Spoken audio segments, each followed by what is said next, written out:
তো মনোনয়ন, হ্যাঁ, প্রথমে মনে জায়গা নিতে হবে, তারপর নয়নের সামনে তাকে স্থাপন করা হবে। মনে কিভাবে জায়গা নেবে? তাহলে তার দলীয় আনুগত্য আছে কিনা, তার নেতারা তাকে পছন্দ করেন কিনা, তার অতীতের ভূমিকাগুলো কি, অথবা তার পক্ষে কারা কারা সুপারিশ করেছেন, এগুলো সব কিছু মিলেই। ফলে এটা তো এরকম না যে কোনো মনোনয়ন সবাইকে স্যাটিসফাই করবে না, এটা তো ঠিক। তা ফলে আমার মনে হয় না যে এটা নিয়ে অত বেশি উত্তেজনা বা উত্তাপ তৈরি হবে। বরঞ্চ যেটা একটু প্রশ্ন তৈরি হবে যে নিয়মগুলো ঠিকমতো মেনে চলা হচ্ছে কিনা, যে যে যে যোগ্যতায় পার্লামেন্ট সদস্য হবেন সেটা কে নির্ধারণ করবে? সেটা দলগুলো নির্ধারণ করবে। আর পার্লামেন্টে দেখা যাবে তার পারফরমেন্সটা কেমন, তিনি কি পারফর্ম করেন। পার্লামেন্টকে যদি আমরা বলি যে আইনসভায় কি আলোচনা হবে? আজকে তো আমরা আইনসভায় আবার আলোচনা হতে দেখলাম যে একটু নাকি বলতে এখন একটু লজ্জাও লাগে, গাড়িটা না হলে একটু লজ্জাই লাগে। তা পার্লামেন্টে গিয়ে জায়গা পেয়েছি, গাড়িটা লাগে। আবার বিরোধী দলীয় নেতা বলেছেন ছোটদের কথা আসলে, হ্যাঁ, ছোটদেরকে না বলতে বন্দোবস্ত যারা আছে তাদের দিক থেকে সেটা আমি আসবো।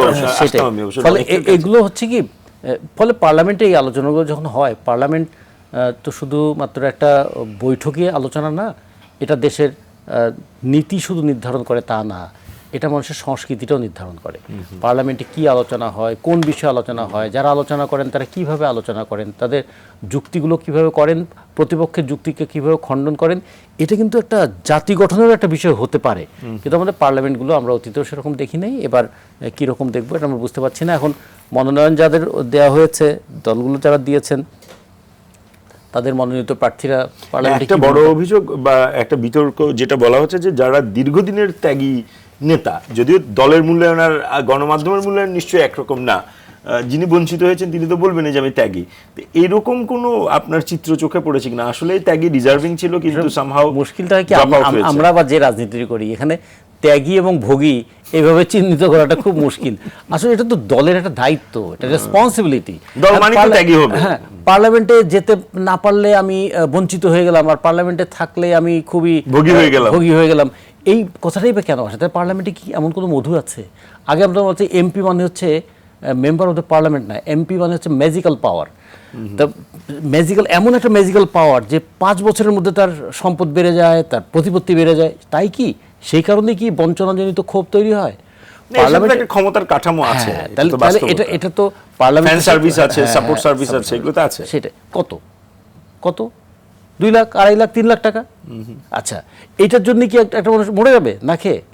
তো ফলে আমার যেটা মনে হয় যে ওই যে ক্ষমতাকে কেন্দ্র করে এক ধরনের যে অন্যকে ক্ষমতাহীন বানানোর বাসনা, মানে আমার ক্ষমতার কোনো মূল্যই নাই যদি আমি আপনাকে ক্ষমতাহীন করতে না পারি। মানে আমার একটা নতুন গাড়ি কোনো আমাকে তৃপ্তিই দেবে না আমি যদি আপনার পাশ দিয়ে হুশ করে চালিয়ে যেতে না পারি, এবং আপনি যদি দেখে একটু গাড়িতে করে গেল। এই মানসিকতা কি আমাদের রাজনীতিতেও থাকবে? বরঞ্চ এরকম হওয়া উচিত যে যাদেরকে দল মনোনয়ন করলো তারা তো বলবেন যে দল তাদের একটা রেসপন্সিবিলিটি দিয়েছে, এবং দল রেসপন্সিবিলিটি দিয়েছে, পেছনে 18 কোটি মানুষের প্রত্যাশা আছে, আমরা কি সেটা পূরণ করতে পারবো? কিন্তু সেই মনোভাবটা কিন্তু এখানে হয়নি, এটা এক। আর তার সঙ্গে যদি আপনি ওই তেলের কথাটা একটু বলি, এটা গ্লোবাল ক্রাইসিস, এটা ঠিক, কিন্তু এটা আবার লোকাল ফেলিউরটাও দেখতে হবে। সেটা বলেছে। হ্যাঁ, সেই লোকাল ফেলিউরের ক্ষেত্রে দুটো জিনিস খেয়াল করা দরকার।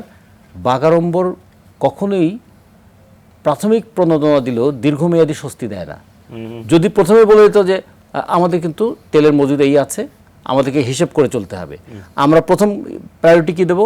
ডিজেলটা দরকার আমাদের সেচের জন্য, ডিজেলটা দরকার, ফার্নেস অয়েল দরকার বিদ্যুৎ উৎপাদনের জন্য।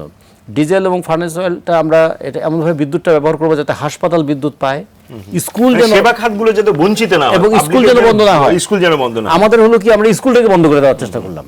তো স্কুল কেন বন্ধ হবে? বরঞ্চ যুদ্ধের মধ্যেও পৃথিবীর দেশে দেশে তারা স্কুল চালু রাখে, আর আমরা ক্রাইসিস পড়লে স্কুল বন্ধ করে রাখবো, যেটা আমাদের ভবিষ্যতে বাংলাদেশকে টিকিয়ে রাখবে। এই যে মানে ভাবনাটা, একটা জিনিসকে প্রবলেম আসলে সে প্রবলেমটা জনগণের সামনে নিয়ে আসা। ছোট্ট একটা উদাহরণ দিয়ে শেষ করি। শ্রীলঙ্কা ক্রাইসিসে পড়ে জনগণের সামনে জানিয়ে দিল এই হচ্ছে আমাদের ক্রাইসিস। মানুষের কাছে অ্যাপিল করলো যে আপনি যে মোটরসাইকেলে 7 লিটার তেল নেন, আপনি 5 লিটার নিয়ে চলেন। আমাদের এখানে উল্টাটা হয়ে যায়, তেলের দাম বাড়বে, ফলে আগে থেকে তেল মজুত করে রাখো, আর তেল হয়তো পাওয়া যাবে না, এই জন্য প্যানিক বাইং করো। ফলে হোর্ডিং অ্যান্ড প্যানিক বাইং দুইটা মিলে পরিস্থিতিটা জটিল করে দিয়েছে। তার সঙ্গে রনি ভাই যেটা বললেন যে খোলা বাজারে তেল পাওয়া যাবে কেন, সেটা তো খুব পরিষ্কার করে উনি বলেছেন, সেটা এই পাওয়া যাবে ফেসিলিটি না। সরকারের আছে, ফলে এইটা যেটা হয়তো নাগরিক হ্যাঁ, সমাজ থেকে বলছে। কিন্তু সেই ক্ষেত্রে যদি বলে যে না কোনো সমস্যা নাই আর মানুষ দেখছেন যে সমস্যা আছে, তখন মানুষের কিন্তু আস্থার জায়গাটা চির ধরে আস্থার যায়। জায়গা, জি, যথার্থ সরকারের প্রতি আস্থার জায়গাটা চির ধরলে বাকি আপনার সাপ্লাই দিয়েও খুব বেশি সুবিধা করতে পারবে। জি